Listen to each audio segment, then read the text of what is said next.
भरत गोगावले यांची रायगडच्या पालकमंत्रीपदी नियुक्ती झाल्याचा आनंद आहे, मात्र त्यांच्या ज्येष्ठतेचा योग्य सन्मान झाला पाहिजे अशी भूमिका माजी मंत्री रामदास कदम यांनी मांडली।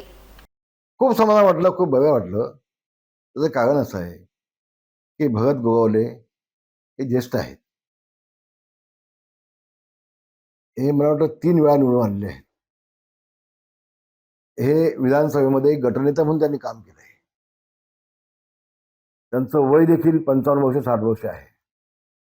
असं असताना त्यांची सिनियरिटी बाजूला ठेवून तटकळीच्या मुलीला पालकमंत्रीपद कालपण दिलं होतं। कालपर्यंत तटकळींचे सगळे लाड होत होते, ते म्हणतील ते खासदार, मुलगी मंत्री, मुलगी पालकमंत्री, ज्येष्ठ गोगावले बाहेर बाजूला, मुलींना झेंडावंदन करायचं, गोगावलेंनी फक्त बाजूला बघून, हे कालपर्यंत जे होत होतं ते प्रोटोकॉल मध्ये बसत नव्हतं। पण आज सन्माननीय मुख्यमंत्र्यांचे, एकनाथ शिंदे यांचे, आमच्या ताई पवारताईंचे मी मनापासून आभार मानतो।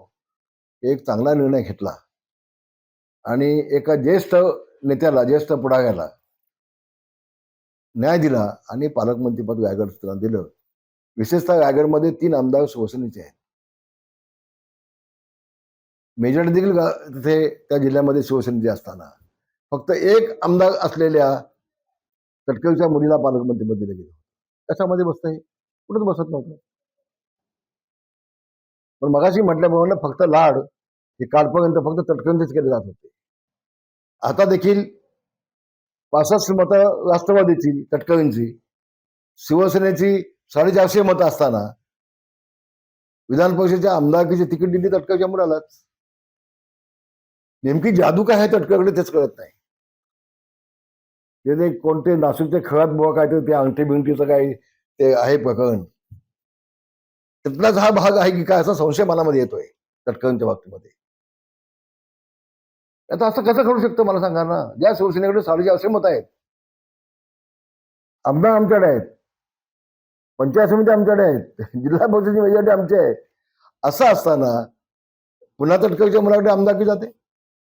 असं नाही काय, काहीतरी जादू असल्याशिवाय होत नाही, लिंबू शिंबू काहीतरी असल्याशिवाय होत नाही। पण आज काही का होईना गोगावलेंना पालकमंत्रीपद दिलं।